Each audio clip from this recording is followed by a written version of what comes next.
right, hey everybody, and welcome to another episode of Three League OGs. I'm your moderator, Ashley Stroehlein, of course, joined weekly by my co-host, Muggsy Bogues, Charles Oakley, and Earl Cureton. Guys, how's it going this week? Great, Ash. Doing How you good, doing? Ash. How you doing? I'm happy. The sun is shining in Charlotte. We can finally get outside and enjoy the weather, so I'm optimistic. It's been beautiful out. You're absolutely right. Yeah, I feel like I'm always talking about the weather. Maybe I should be doing that instead of sports. But we'll start with some hot topics. Obviously, at the time of us doing this recording, we're at the halfway point of the NBA season. Just kind of when you guys look at those standings, what are some things that stand out, both good and bad to you, on where some teams are at the halfway mark? Well, it's no huge, few surprises. Not many though. I mean, the Lakers are kind of slipping without AD. We was talking about that before we came on, but that Laker team, that Clipper team's playing well. I think nobody expected probably Utah to be dominating the way they are, but those are some of the teams. Denver, out west, those are the teams that we kind of looked at before the season started, and they're probably right in places where you thought they would be at. On the East, on the other hand, Philadelphia is striving. A little shock with Miami, being in a situation that they're in right now, not playing as well as you expect for them to play. And the Boston Celtics is another team that is surprisingly not doing well early in the season. But that Philadelphia team is right on top of their game. Milwaukee's starting to play better basketball.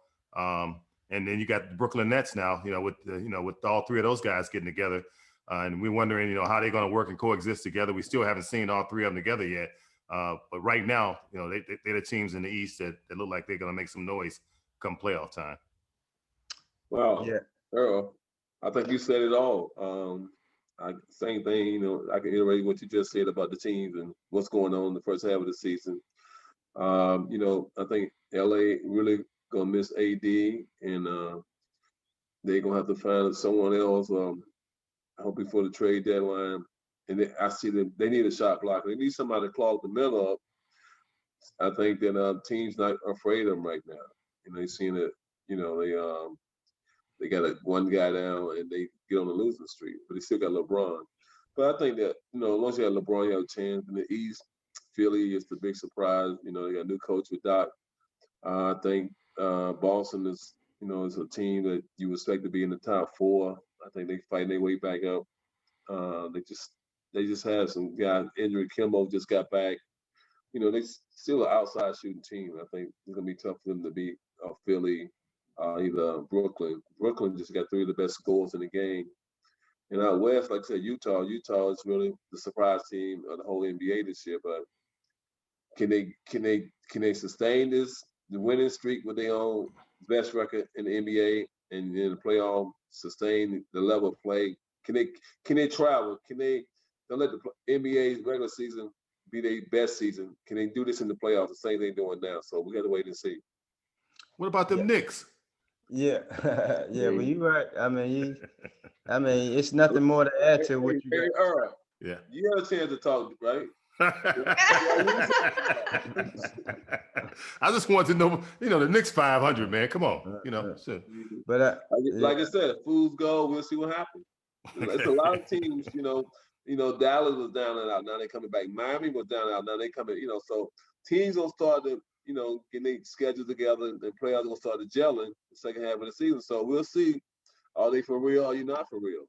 That's what the basketball is all about. That's why it's 82 games. Some teams can come out like a horse race, jump out first 100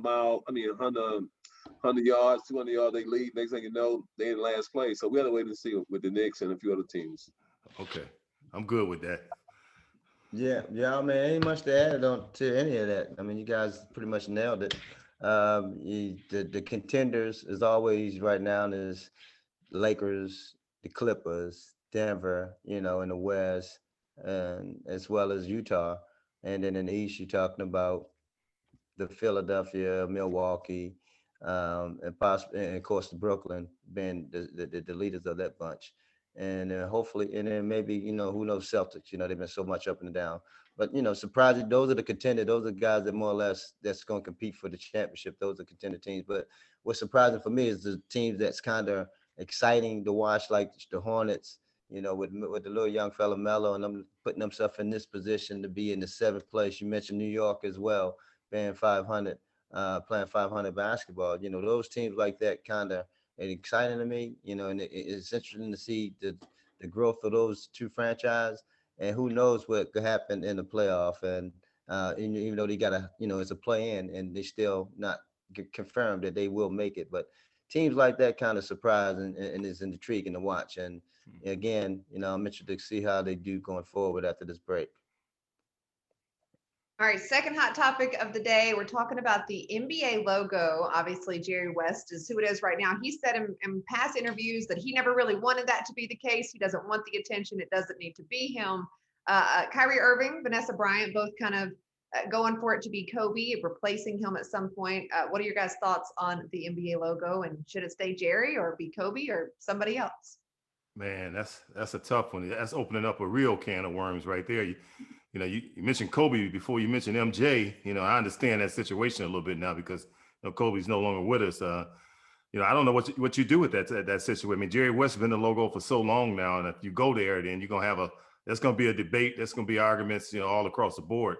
You know, honestly, you know, to me, you know, you got to look at MJ. I mean, he's made a brand for himself right now that's out there that's just off the charts. And if you're gonna change the logo, you know, I would say, you know, it would have to, you know, go to MJ, you know, if anything. But I mean, that's going to be up for debate. People will be arguing about it all the way across the board. You know, Kobe's worthy. There's no question about that. You know, and you know, a lot of people would love to see him in that situation too. But you know, but that's going to open up something if they start with that one.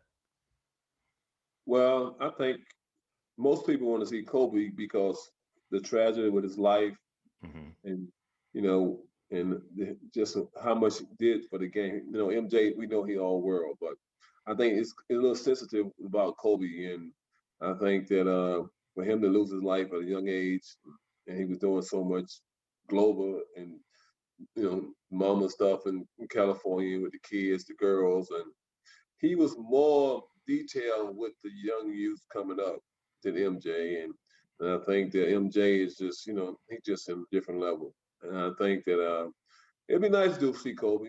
I don't think MJ will be, you know, upset about nothing like that. He really don't care. I think MJ would want to see Kobe on the logo because he's the guy who tried to trade his game like MJ, Kobe, and so when he look at the logo, he can say that's me and that's Kobe, and that's a lot of love, you know, because when he came to Kobe serving in LA, he was just telling people how close they were. People never knew that they was that knits.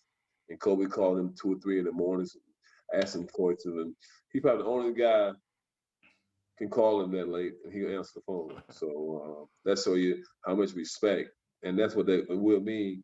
And then what's going on in society right now? You know, Black Lives Matter. So it'd be great for Kobe to be on it. Yeah, I mean, for me, you know, listening to a lot of opinions about it when it first came up, when it first appeared, you know, my first reaction was, of course, MJ. MJ, I mean, he should be. But then as you dive deeper into it and you see what they all meant to the league, and of course, to top it off of what happened with Kobe, you know, the tragic thing that happened with him and everybody that was in that chopper. And of course, I'm quite sure MJ, Jerry West, all the greats wouldn't mind having Kobe as a representation of the league. And I think it mean a lot, and it will say a lot only because of, as Oak just alluded to, what's going on in our world today, and not only what he meant to, not only to the league, but to the community and so forth, with so many people out there in mind the brand. And I think it would show the NBA how classy of a representation it would to put a guy like that on that logo, because he meant so much. You know, that Mamba mentality, you know, represent a lot of the guys, kids in this era, and they know about that. MJ, you know, stuff. Plus the logo that he has, I'm quite sure Nike will have some kind of concern about putting that Jumpman logo on the sock. So it'd be an argument in that regards. But I think it will be very classy, very honorable for the NBA to honor Kobe in that light. All right, really quick, 60 seconds. Other hot topics that are on your mind right now in the NBA. I guess the first thing would be, you know, this New Jersey team. It's still, to me, I mean, they playing good basketball, but I still want to see all 3 of these guys healthy and playing together. And they went on a streak winning, you know, even without, you know, having Durant, but I'll be interested to see when he gets back, what that team really is going to be about. With me is, I know Atlanta just made a new coaching change, and both of African American coaches, so I think I want to see Nate take the Hawks to another level. They got a lot of young, good talent. He 2-0 in the first 2 games. They had a big, win last night, coming back from like 17 down. So I want to see Nate grow that team into the playoff, because I think it's a lot of teams got the same type of record Atlanta Hawks have, but they a lesser record too, and their coaches still have their job. So I felt sorry for the coach who got fired, but at least they had another brother, and so hope good luck, good lucks to the Hawks. Yeah, and for me, I'm my eyes are on the Hornets. Trying to see how they continue to grow and see the development of these young guys and what direction they're gonna continue to head after this break. A lot of positive things that happen right now. They sitting in 7th place, and with a couple guys being hurt, and hopefully after the break they can get a little healthier, and they can continue this run. They're gonna have some fans to start coming to the arena, and I think it's going to be exciting for the city to see this young team perform, because there's a lot of electricity that's going around right now with this young team, and that's what I'm hoping that Coach could kind of continue to keep the growth of these young guys going in the right direction. All right, we're going to move on to some fan questions. Of course, we always ask everyone to use the hashtag 3LeagueOGs, and we just might ask your question on our podcast. Question number 1 today for you guys: who inspired you to play basketball?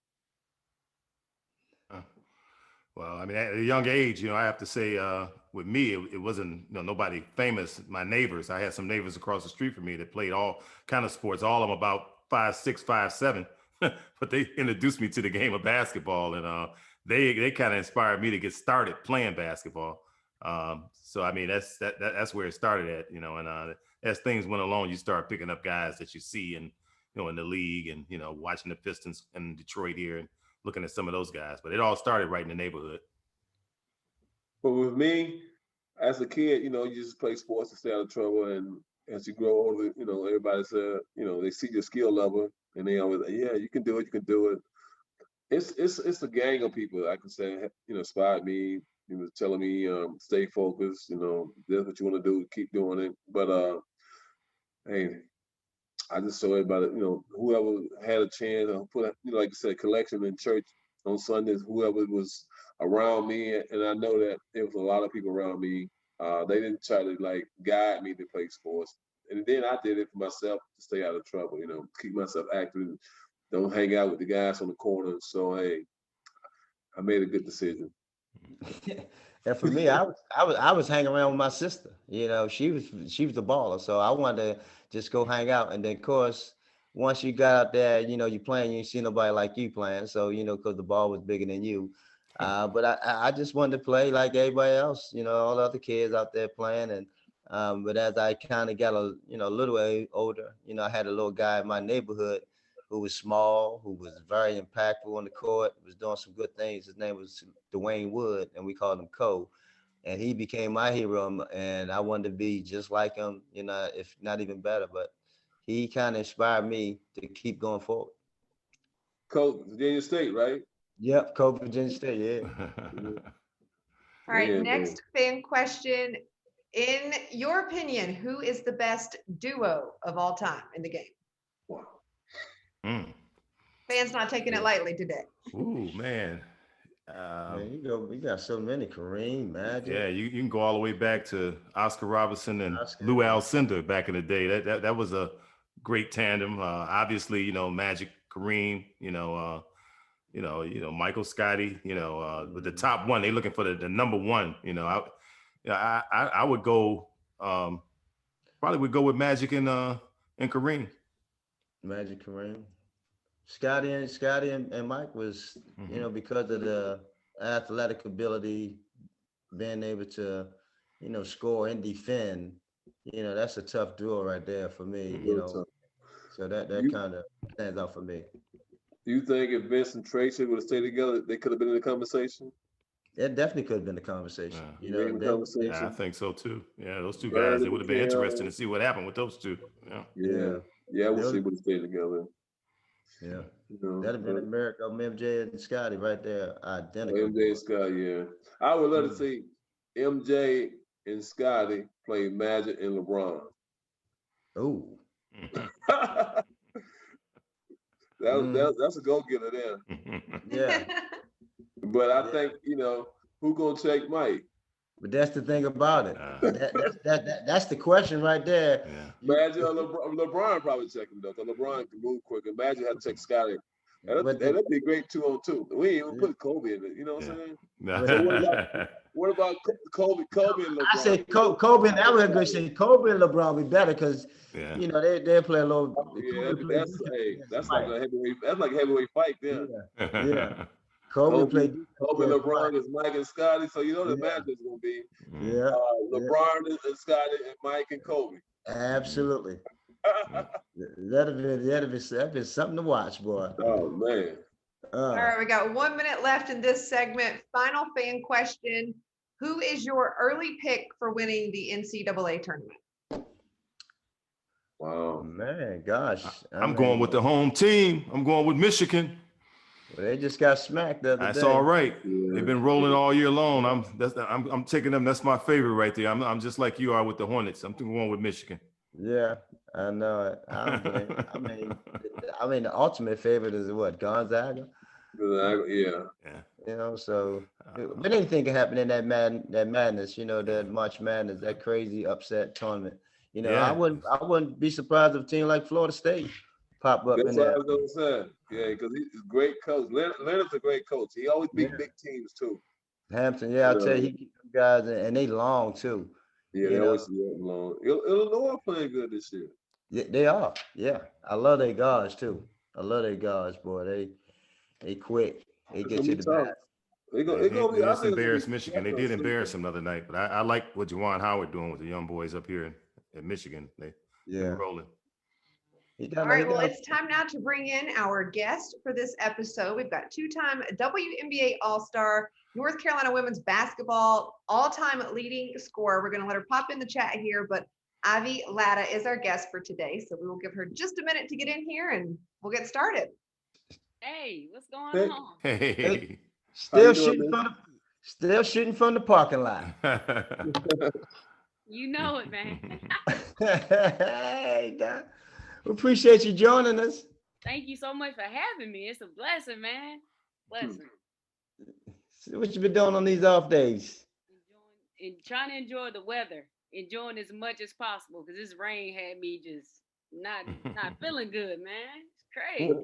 Where are you? I'm right here in Charlotte. Oh, see, that's what I'm talking about. You here in Charlotte?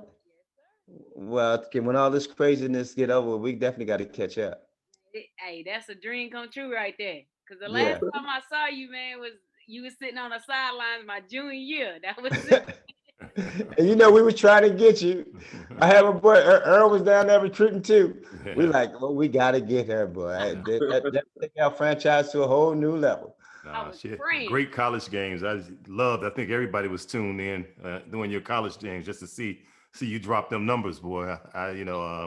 It was some exciting stuff. And then you always brought all the emotions too. Not only did you put it on the board, but you brought so much feeling and passion to it. It was incredible though. You had just a fantastic career. I kind of dug into it a little bit, and I was looking at the highlights of your high school game when you dropped that 70. I was like, gosh, he had 14 trays in a pack high school gym. Yeah. I know you remember that. Is that talk a little bit about that game? Oh yeah, that was like probably the best game of my whole career, basketball wise, because I think I had every college coach in the gym, and some got stuck outside because they couldn't get in. So it was like the best. I mean, but what people don't know, if you watch the film, my first shot was an air ball. And I looked at my mom and dad, they was like, oh boy. And then after that, I was on fire. I think I was locked in the zone, and my teammates was like, shoot, because we want to go to the state. I'm like, I'll shoot it at the time. Those shots wasn't at the 3-point line. It was way beyond the 3-point line. It's like you was shooting in the ocean the way you was shooting those shots. Yeah, I've been doing it. You know what I'm saying? Everybody look and be like, yo, Steph's shooting far. I was just like, yo, I've been did that in high school. Well, tell me, who was the person early on growing up that kind of got you into this game of basketball? Oh man, you gonna besides you, seriously, it was you and Allen Iverson. Muggsy, you was like my inspiration. For like just starting the basketball because of the height thing. And I was just watching you when you got stutter, hey, you hit it with the hezzy and go float or just dish it off. I was like, I'm telling you, my dad built me a court. My mom and dad built me a court, and I would just go out there and just like imitate the things that you do. And I got my crossover from Allen Iverson, straight up AI. I was like, okay, left to right. But hey, I got the hezzy with the little left over the shoulder. Breathe on. Okay, I got that. Put that in my game with the Muggsy. Had the left to right crossover, AI.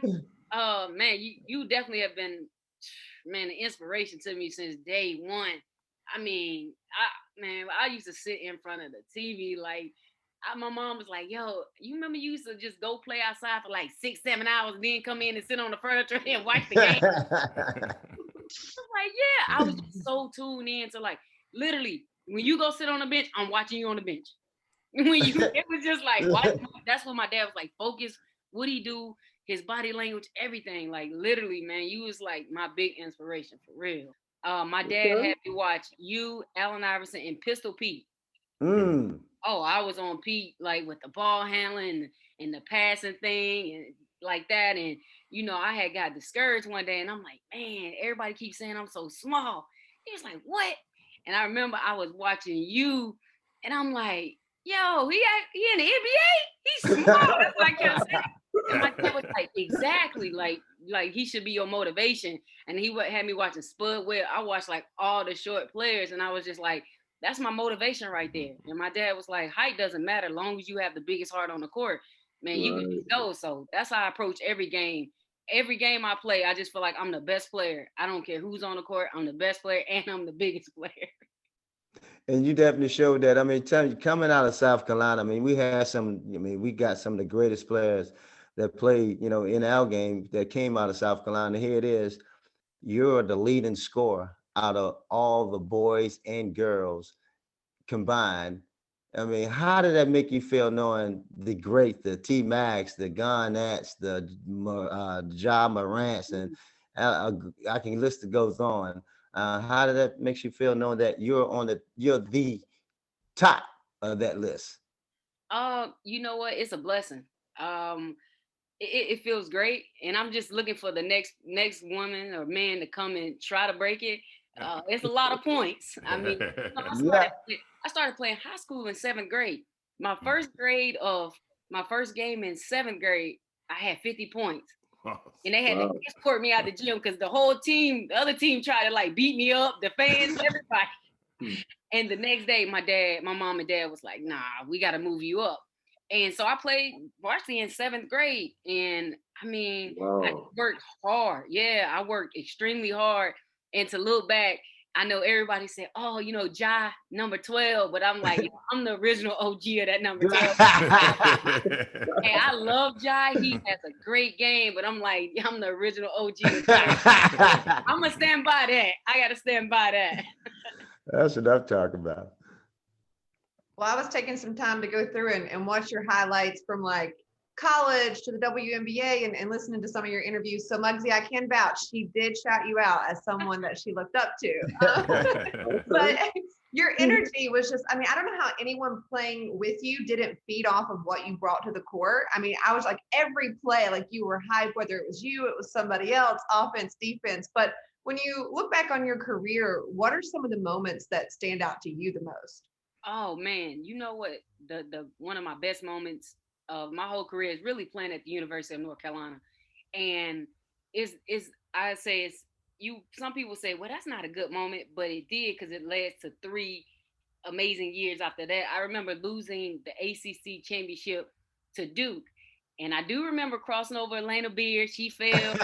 And then the next play come down. She take the ball like out the air. She didn't even jump. She just snatched it. I'm like, oh, okay, all right. I remember Coach Hatchell making us sit there and watch Duke celebrate that championship. And I will never forget. I sat beside her. I said, for my next 3 years here at Carolina, we would not lose this ACC championship. And for those 3 years, we won, and I was MVP 3 years in a row. And I was just like one of the best moments. It was a teachable moment, but it was like it led to something great. And that's like one of the best parts of my whole career. That those 3 years winning the ACC championship like that. It's a good story. I like that she made you guys do that, right? In the moment, you're probably like, all right, let's go to the locker room. Like, I'm over this. But like, no, you're going to see, and you're going to see what it feels like. And next year, we're going to come back and win this thing. So that's pretty awesome. Yeah. And I know Coach Hatcher was, I mean, she was amazing. How was she? What did you take away from her? Well, how much did she influence you going forward with your, not only just with your professional career, but off the court as well? Oh, she has still lives today. I mean, me and her talk maybe 3 times a week. But let me tell you this, first day of practice, I'm telling you, I went to Carolina maybe 115 pounds, maybe, and that sweat, 115. And I remember, man, I got knocked out by Nikita Bell. And she was like, get up. She's like, are you going to say that? Are you going to stay down? Or are you going to get up and fight? And I'm just like, all right, well, I'm about to get up and fight. And I remember she pulled me over practice. She was like, listen, I see so much in you. You know, you're going to be a great player here at Carolina. She said, but I need for you to play bigger than what you really are. And I was just like, what? I mean, you know, I did that. You know, high school, everybody's on the same level. When you get to college, you got to up your game. And she was like, listen, never back down for anybody. And I'm like, yeah, I know that. But she's like, no, you on the college level. Don't back down from anybody, teammates and all. I'm like, all right. Ever since then, that's how, it's just my mentality. She's always been that one to push me. She know how to get in my skin too. She can get in my skin, but she pushed me to the level, to the point where, you know what, I make everybody around me better. Like you said, I'm always energetic because I love the game and I love to see my teammates have their success as well. So that was one of the things. She just told me never back down from anybody. Well, I can see that because I remember, you being drafted by Detroit, that 11th pick, and you came into a real tough situation. Because you came up here with some great players with Katie Smith and Nolan, and I mean they was loaded. They was contenders for the WNBA, and you was kind of in a tough situation there. But you hung tough and you fought your way through. I was telling Oak, earlier, I said, you started off like that, but then things start to get better and better each year as it went along. I used to run into you here and there and say, keep your head up. I talked to Muggs and you smiled and say, yeah, I'm hanging in here. So you could tell that what happened to you in college really paid you great things down the line, especially coming up to Detroit in that situation. I saw the story where Lambert put you on Nolan that one day when you first got there. I told you, welcome to the WNBA. And we know how good she was, boy. Hey, that was, man, I was just like, ooh, am I really made for this league? I'm like, why you gonna do me like that? He was like, yeah, Latta, get Nolan. I'm like, all right, she's real skinny. I'm like, I got this. Man, by the time she caught the ball, I was coming off the screen. I'm like, what is going on? Is this how it's gonna be? Oh Lord, I need to stay in the gym a little bit more. He did that and he laughed about it. I'm like, man, it's not funny, man. Don't ever show that video, please. Well, we had Candace Parker on a couple weeks ago, and she was talking about the difference in playing in the WNBA and overseas, and just kind of how if you're playing pro, you really have to do that to make your living and that kind of thing. So just, what were your takeaways from playing both overseas and in the league? It was a lot. I mean, for us women, it wears and tears on our body so fast. I mean, you overseas, 6-7 months, and then you may have a month to see their family, but you still got to stay in shape and train. And then you go right into the WNBA season. But to be honest, I really enjoyed playing overseas. I played in some really cool countries. I was in Israel, Turkey. I played in Russia, Belarus. I mean, it was all around great experience to be able to learn different cultures, try to speak their language, but it still would be like the countryside of me, from South Carolina, trying to pronounce that thing. It was just stuff. But I was able to, I gained, friendships that will be lasting, that I still talk to. We communicate on Facebook, social media. And I mean, it's tough because, overseas, they pay us very well. So, that's a great thing. But at the same time, it wears and tears on your body so much. And being able to play in the WNBA is definitely a blessing. Family get to come see you play. I've never been the big type of player on the money wise. I just love the game. I always knew the money was gonna come, whether it was off the court, no matter what. So yeah, the money wasn't like I wouldn't really like, oh man, we need to pay, we need to be paid more, absolutely. But I just love the game, and I didn't think about that much. Right. You can see the joy on your face when you're talking about the game.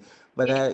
but as you mentioned about overseas pay the players very well as opposed to WNBA. And here I was speaking to Candace about this as well. They had a little bump and increase with the WNBA salaries. What do you think it is going to take, market wise or players wise or rule wise, or what do you think is going to take for the WNBA to take it to the next level? Oh, I definitely think continue to do the marketing. Man, like the top players, like you got your Candace Parker. You still got your Sue Birds who, her age, it don't matter. Her game speaking for herself. The Dinah Taurasi, yeah, the more marketing, let me tell you, now that I'm looking at these girls, they dunking. I'm like, what is going on? Now we playing above the rim. So I think we can continue to exploit that, put that out more so people can, that'll attract more fans, more audience, people coming to the games. And man, just keep it going because the game is evolving big time. And these kids, I don't know what they eating because I miss them meals. I missed all the meals. Well, you've done so many great things. Just digging into it. I mean, your children's book that you put out was, I know you're very proud of that. Putting that out. You put a shoe out, for women. You away from basketball. I even saw where you went to the Harvard Business School, and so you got your hands in a whole lot of different places, coaching, the shoes, all of those things, and also saw that ride too that you went to Carolina Blue that you got for your birthday. Hey, listen, so, thank but you. you just, you got a lot of different irons in the fires right now with things that you're doing, great things that you're doing. And I heard you speak about that children's book. Tell us a little bit about the children's book. Man, that's outside of any championship, any game I played. This has been my joy.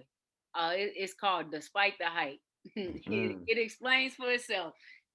Pretty much, like I said, I've been the smallest player on every team I played on, from AAU, college, WNBA. Despite me being 5'6", I accomplished so much just by believing in myself. And honestly and truthfully, I had so many people tell me I was too small to play in high school. I was too small to play in the ACC because it's tough and them girls is going to do this and that. Okay, surprise that. I was too small to play in the WNBA because everybody was bigger, stronger, faster. I mean, I learned about the fast part the first day in practice. I get that part. But as far as the height was, I didn't let it get to me. Like I said, I had the biggest heart. I believed in myself, and I really pretty much the way I worked, my hard work spoke for itself, man. I put in the work, and I just let everything take its course. So that's what my whole book is about, despite the hype. But it's also about like for little girls to see, they read the book, they can see another little black girl, accomplishing a lot of things, And if you see the book, the cover is me and I got a headband on, and that was me with my first like AAU practice. The jersey was so big, like it was crazy. But that my book is a joy. I'm blessed to be able to write that. Oh, Steph, congratulations. Well, I know January the 9th is a very special day for me. That's my born day. Okay. And in 2003, it became a very special day for you. So I just want to hear, you talk a little bit about that day and that proclamation that has been awarded. Oh, what day you talk about? The Ivory Latta Day in South Carolina. Absolutely. I told you, I'm gonna talk my talk. You hear me? Hey, listen, y'all the OGs. I'm the real OG of South Carolina. That number 12. You hear me? Hey, listen, I'm gonna talk my stuff because I back it up. That was a great day, to be honest. And it seemed like people still celebrate it. To be honest, y'all, I forget about it sometimes until people send me a message on Facebook, be like, "Hey, it's your day." I'm like, "No, it's just a regular day." And I get like, "Oh, it is." I mean, that was a great day. I mean, they just saw all the things that I accomplished in the state of South Carolina, but they really saw me just being a small player. Like, man, she really accomplished that. And also at the time, I was doing some things in the community with kids. Every weekend, my dad had me. If I was running camps, just giving back to the community, giving book bags, different things to them. So it's just a lot. It was like my on the court stuff and the off the court stuff. So I mean, that was a great day. I'm the original OG. Well deserved. Well deserved. I was saying, your career in the WNBA really turned around going to Washington. Would you say Washington was probably your better years in the WNBA with Coach Tebow? Because I saw you talk about that a lot, how he, signed you and brought you in and had confidence and believed in you and trusted in you. And you had some all-star years down there in Washington. Yeah, DC was the best years, man. Like you said, he signed me. He pretty much was like, hey, here's the key to the car. Hey, get us to where we need to be. And like you said, I was a 2-time all-star there. I was able to help the team get back to the playoffs. I think at the time, he also got coach of the year. I mean, it was a lot of things that actually turned around for the team. And I was just so happy for them whenever they won the championship. I'm like, man, that's what's up, I was like, I was blessed to be able to be a start of what they did, Right. winning the championship. So, yeah, DC was definitely, I love DC. The food was great. I love go-go music. I'm from South Carolina. I love go-go music. The fans was great too, man. So, and we had a lot of support from the NBA guys. John and Brad was always at the game. If they was in town, they was always supporting us. So that was great. Well, I know one thing. She got 3 inches on. Muggs called me the other day and told me he thought he grew.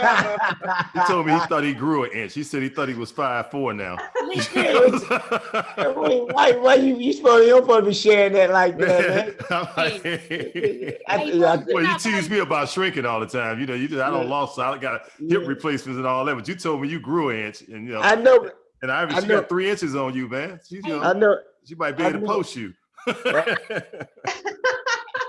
I know, big fella. I called Twirl and told him I think I grew an inch, man. I think I might be 5'4". Look like that. It might have been my shoes that I had on. Hey, Muggs, I be feeling the same thing. I'm like, man, my knees hurting. Am I growing? Nah.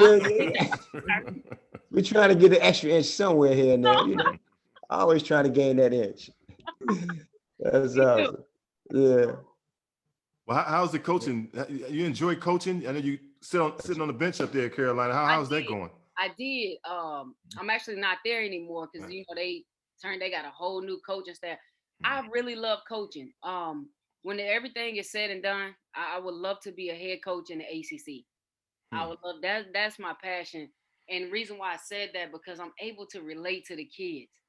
Nowadays, that's what they look for. They look for a coach that's where they want to be. They want to, they can look and say, hey, my coach played in WNBA. I can go there because they know what it takes that's going to get me there. So I feel like that's actually is my calling, is to be a head coach. And whenever that opportunity presents, man, I'm going to jump right into it though. Oh, you definitely had a rapport. I mean, you're a player's coach. You know what it takes, and it's just a matter of finding the right situation. And I'm quite sure you're going to be aware of whatever that situation may be. And until that time, what's taking up your time during these days? Oh man, real estate. Mm-hmm. Real estate, some fix and flips. But also I train kids. I train kids, all the kids, and I'm gonna say this with proudness. All the kids that I trained, everybody made their team. I got an 8th grader now. She playing varsity. Now I told her to hold up on them points. Now wait a minute, I ain't going to break my points now. So I train kids. I still, no matter what, want to be around a sport because I have so much to give. And like you said, I'm able to relate to them. But I'm not gonna shoot you anything. I'm gonna shoot you straight. Straight too. Yeah. I don't want your money because this ain't where your kid need to be right now.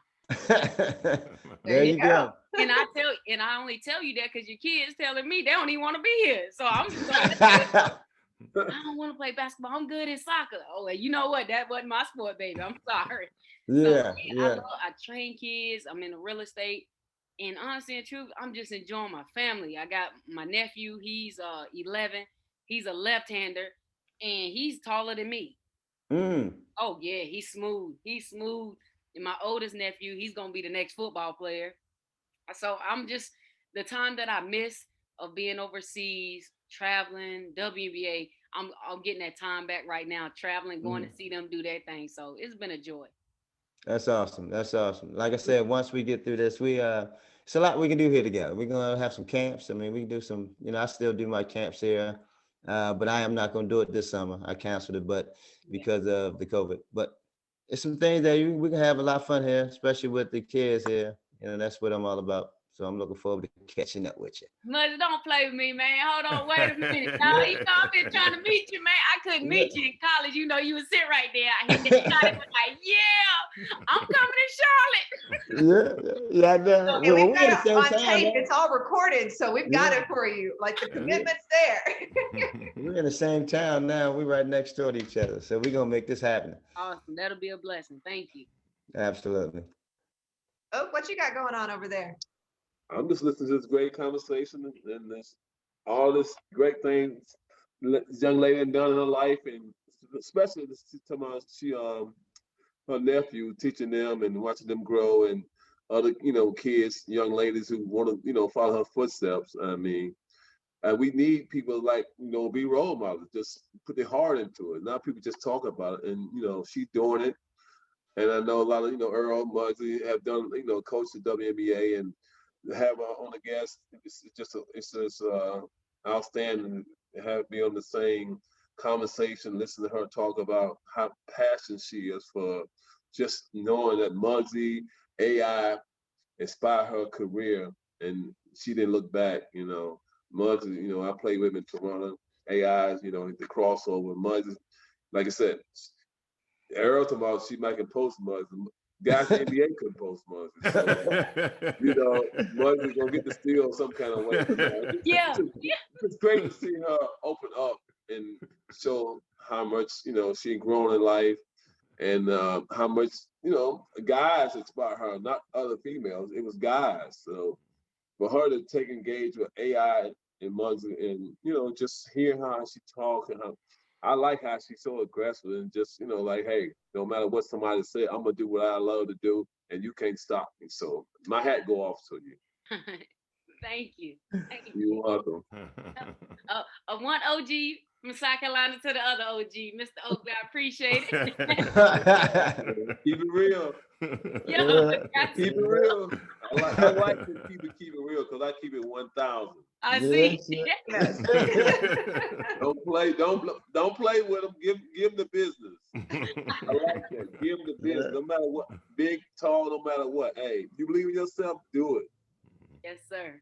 That's what I love about it. We really truly appreciate you taking the time out of your busy schedule to come on with us and chat it up. And again, I look forward to catching up with you, and you keep doing you, baby. I really appreciate again all that you mean to not only to the game, but to all these young ladies that look up to you and inspire, because you have an amazing story, and with you have accomplished, you should definitely be proud. It's definitely well deserving, and I'm so thankful to be in your company. Well, thank you guys for having me. It's a blessing, and hey, man, I appreciate it, and I hope to see you soon. Everybody stay safe, though. All right, you do the same and keep it moving, Absolutely. girl. Always good talking to you. All right, thank you. All right. That was a great episode, guys.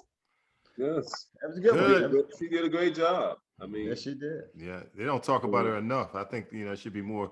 I mean, you dig into it, you go back and look. She accomplished her college career was just off the chart. I can remember sitting back waiting for those games because she was not only the way she played, but she entertained though. She was all in the crowd, and she give you the business wise. She was getting it done out there on the court. She was always entertaining. So she was shooting that thing from half court before the fellas. Yeah.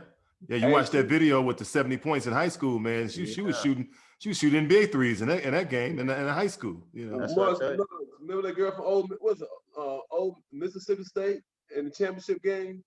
Mm-hmm. When they beat Duke. Yeah. Yeah. She in the pros now. Huh? She in the WNBA now. Don't she play for Vegas? I think so. I don't know. I'm just saying, but it seemed like she was small, and she didn't care who was in front of her. So they go to show you. Yeah, she hit those big threes in a championship game. I remember that. Yeah, she went off. Used to play for Tamika Johnson, was that? I think that might be her name. Tamika Johnson played for the Lakers.